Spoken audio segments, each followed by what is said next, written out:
ऐसा मोर्चा बन रहा है जो हर चीज में षड्यंत्र पर जिक्र कराया गया है। और जनता सरकार मोर्चा नाम है, और मोर्चे के जितने भी सदस्य हैं आप देखोगे तो सारा दिन षड्यंत्र पर चर्चा करते पाओगे। क्यों सुनील भाई? ठीक कह रहे भाई। और षड्यंत्र पर चर्चा नहीं बल्कि समाधान पर भी ये जिक्र कर रहे हैं। और इसी चर्चा में आज हमारे साथ मौजूद है भाई सुनील शर्मा है जेएसएम से। और आज चर्चा करेंगे खासकर जो भाई साहब बताते रहे खेती के बारे में। ऑर्गेनिक खेती पर काम कर रहे हैं और इनने बड़े ट्रायल कर रखे हैं ऑर्गेनिक खेती पर। और एक स्लोगन भी इनका आज की भाई पहली बार पूरी पैदावार बिना जहर बिना बाजार, बिना जहर और बिना बाजार, उसको लेके भी काम कर रहे हैं।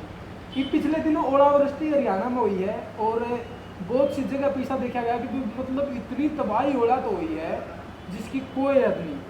और फिर लास्ट में मुआवजे की बात करें तो सरकार कितने धक्के हुआ वो तो किसानों ने अच्छी तरह दे रहा है।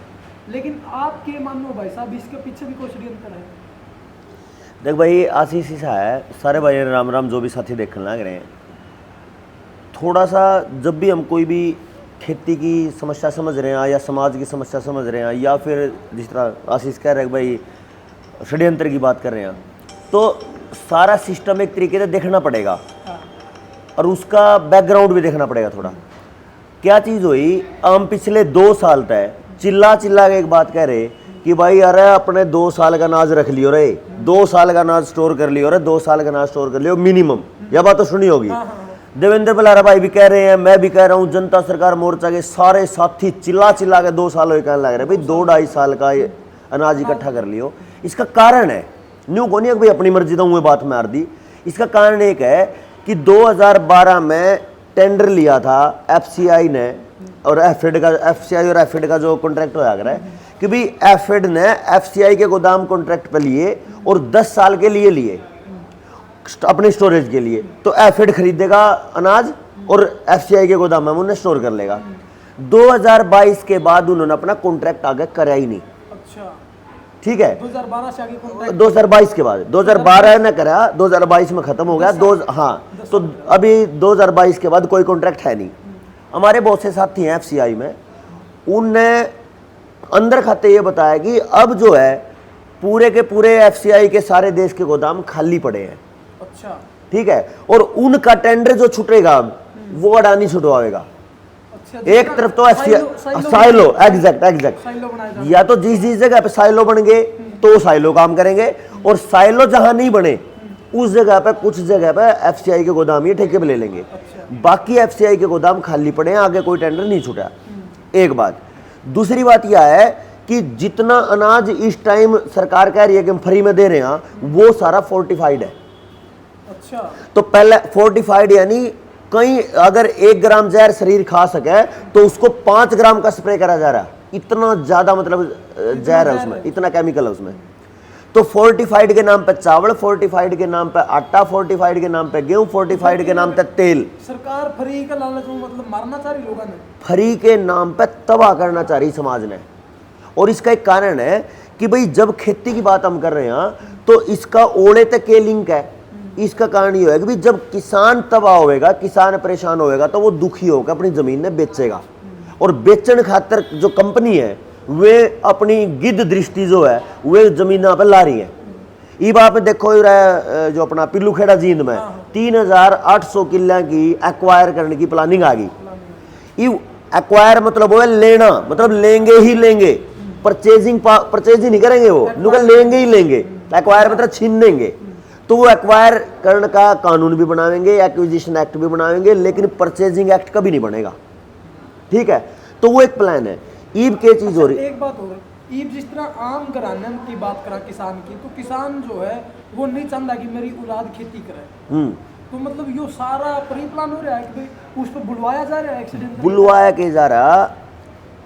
एक तरीके था 1962 महीने के करा, पहला ही ने नियम बनाया, कानून बनाया, वो था ये अपना भाव तय करने का जो कानून है। इसका नाम ध्यान से लिख के आने दे, दिमाग में आओगे तो बताऊंगा मैं। जो भाव तय करेगा, अगर एक कंपनी साबुन बना रही है उसका भाव तो तय करेगी कंपनी, भाई 10 तक कम नहीं बिकेगा, 20 तक कम नहीं बिकेगा। चाहे एक सुई है वो भी कंपनी तय करेगी कितने की बिकेगी। लेकिन इसका दूसरा हिस्सा ये है कि जब किसान का सामान आएगा वो सामान की का भाव तय करेगा बाजार या सरकार तय करेगी। तो इस तय जो दोगलापन सिस्टम का है उसने किसान को तोड़ दिया। फिर उसके थोड़े से दिन बाद आ गई यूरिया डीएपी की खेती, रेत क्रांति। जिस तरह यूरिया डीएपी की खेती आई, खेती में बीमारी बढ़ती चली गई, घाटा बढ़ता चला गया, पशु बीमार होए, खेती बीमार हुई, समाज बीमार होया, तो खर्चे तो बढ़ गए 3 गुना और आमदनी रह गई आधी। तो सारे का सारा समाज अपने बच्चों को ये कहना शुरू कर गया, अब भाई थम उड़ता लिकड़ो लिकड़ो लिकड़ो, नौकरी करो। और आज एक समाज का 1% भी हिस्सा नहीं जो अपने बच्चा तो ये कहता हो कि ना खेती में मजबूती और खेती अच्छी है। तो पहले उसको तोड़ा गया, तो समाज को छोड़ के वो खेती ने छोड़ के वो अपना नौकरी की तरफ आ गए। बाजार में जो चीज मिला वो एमआरपी पे मिला, मैक्सिमम रिटेल प्राइस पे मिला। और किसान डिमांड आज भी एमएसपी, वो ये कह रहे कि भाई तुम मिनिमम में बता दो, हम तो मैक्सिमम भी नहीं कह रहे, तुम मिनिमम दे दो। और वो मिनिमम पे भी नहीं बात कर रहे, तो मिनिमम भी नहीं दे रहे। अब इसका मतलब ये है कि किसान को तो नीलाम ही करने पड़ेंगे। आपने कई बार देखा हो, कहीं हजारों टन आलू सड़क पर फेंक देंगे, हजारों टन टमाटर सड़क पर फेंक देंगे। पिछली बार आपने पिपली में देखा हो और शाहबाद में देखा हो तो कितनी मक्की, कितनी सूरजमुखी, कितनी बदबूठी पड़ी थी, सड़क पर पड़ी थी। उसके लिए फिर धरने प्रदर्शन करने हैं।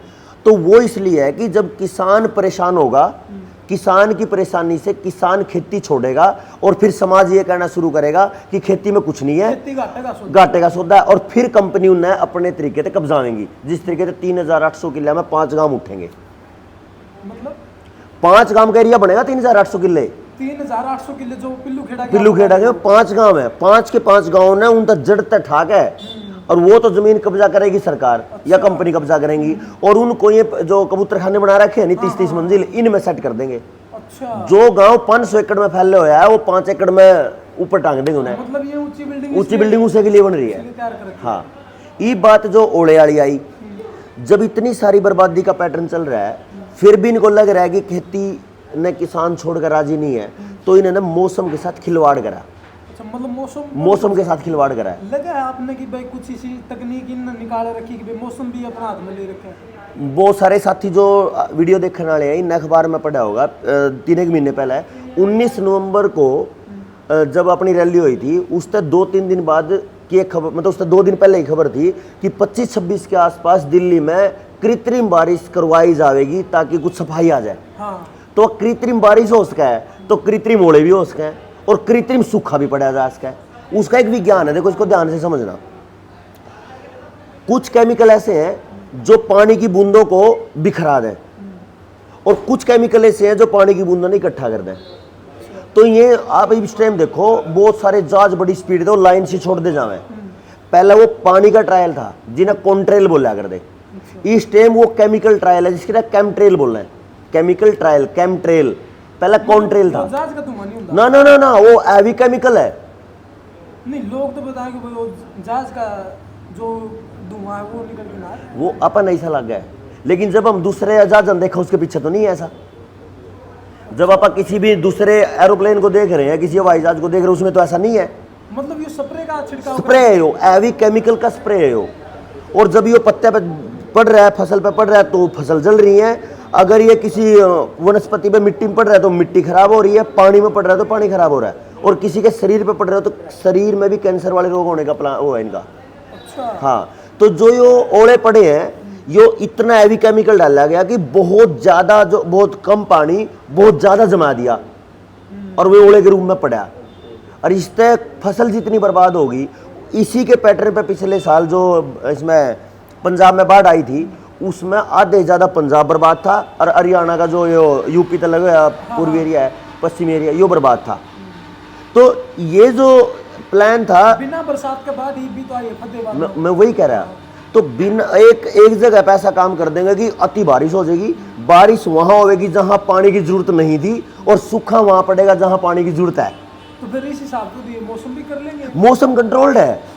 चीन ने देखो ना, चीन ने कितने सारे एरिया में इन्हें मौसम कंट्रोल करा अपनी मर्जी था। मतलब जब चाहो ये गर्मी कर सके, जब चाहो सर्दी कर सके, और जब चाहो बारिश और ओले भी करवा सके, जब चाहो बारिश हो सके, जब चाहो सूखा पड़ सके। हाँ, इतना कंट्रोल है।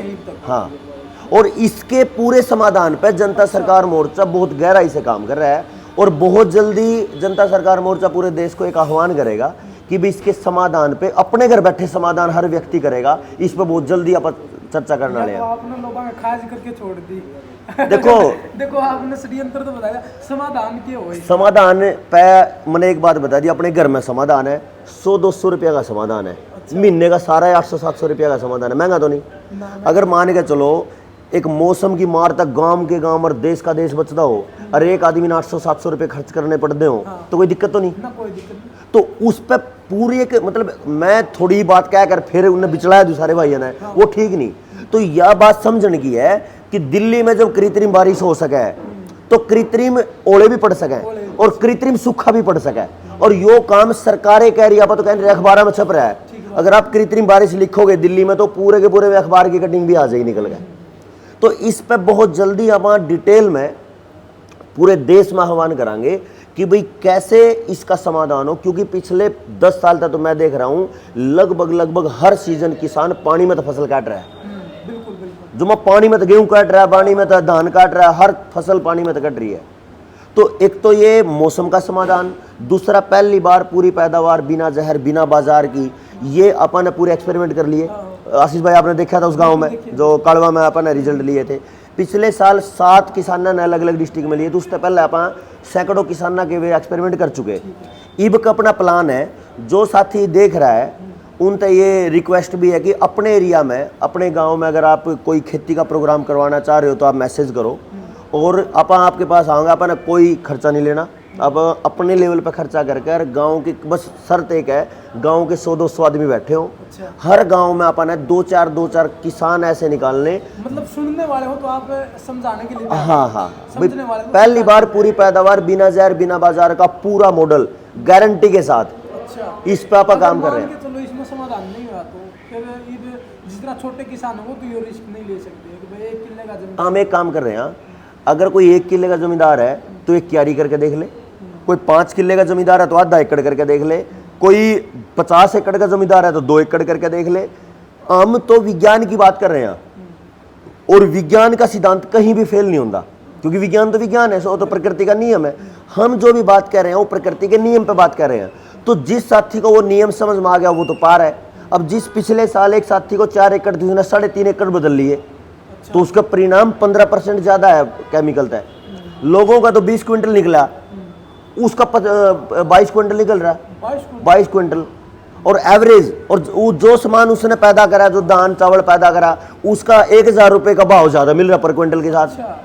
तो भाव भी ज्यादा पैदावार भी ज्यादा, और पहली बार में, और खर्चा केवल लगभग 800-900 रुपए का खर्चा 1 एकड़ का। ना यूरिया की जरूरत है, ना डीएपी की जरूरत है, इंसेक्टिसाइड पेस्टिसाइड हर्बिसाइड, ना फंगस की, ना कीड़े की, ना सफेद मक्खी की, किसी चीज की कोई जरूरत नहीं। मतलब बीमारी आनी बंद हो जाए। सफेद मच्छर है, कीड़ा है, इतनी तबाही फसल में कर दे, 800-700 रुपए में समाधान। केवल एक 800-700 मैक्सिमम 1000 रुपए के समाधान में, और सारी समस्याओं का समाधान। 2-2 हजार का तो एक स्प्रे हो जाए, कहीं जा रहे स्प्रे हो जाए, स्प्रे हो जाए फसल गल। हाँ। तो आप ये कह रहे हो भाई 1000 में पूरी 1 एकड़ का पूरा समाधान। हाँ, पूरा समाधान। उसके लिए क्या करना पड़ेगा लोगों ने? एक गांव में आपने एक तो मैसेज करना है, इसी पे मैसेज कर दोगे अगर वीडियो के नीचे कमेंट में, तो अपने गांव में आप एक कार्यक्रम करेंगे। जो साथी करवाना चाहे तो उसने कुछ नहीं करना, ना कोई खर्चा करना। हम तो पानी भी अपना लिया हुआ, कोई दिक्कत वाली बात नहीं। देखियो होगी बोतल मार दर रहा मैं, ठीक है। तो अपन ने तो बस इतना चाहिए कि भाई वो गांव का साथी 100-200 आदमी ने गांव के ना इकट्ठा कर ले, क्योंकि केमिकल इस हद तक हो गया कि भाई डांगर भी खत्म होने हो रहे, क्योंकि जोटा खागड़ नहीं रह रहे। हर शहर में छोटे छोटे शहर में IVF सेंटर हो गए, जवान भी खस्सी हो रहे, और भाई खेत तो खस्सी हो ही लिए, तो रह कुछ नहीं रहे। हंसने की बात को नहीं। ठीक है, इसीलिए नस्ल बचाओ रैली। हाँ, यो था मर्म उसका। और किसी ने कह दिया कौन सी नस्ल बचाओगे, अरे नस्ल रह कौन सी रही है, नहीं तो बताओ। ना खेत की रह रही, ना डांगरा की रह रही, ना मनसा की रह रही, सारी बचाने की जरूरत हो रही है। और इस खतर अपन 360 डिग्री काम करना पड़ेगा, जब जाकर बात बनेगी। तो फिलहाल आपने सुना है सुनील शर्मा जी के विचार, और JSM के साथी हैं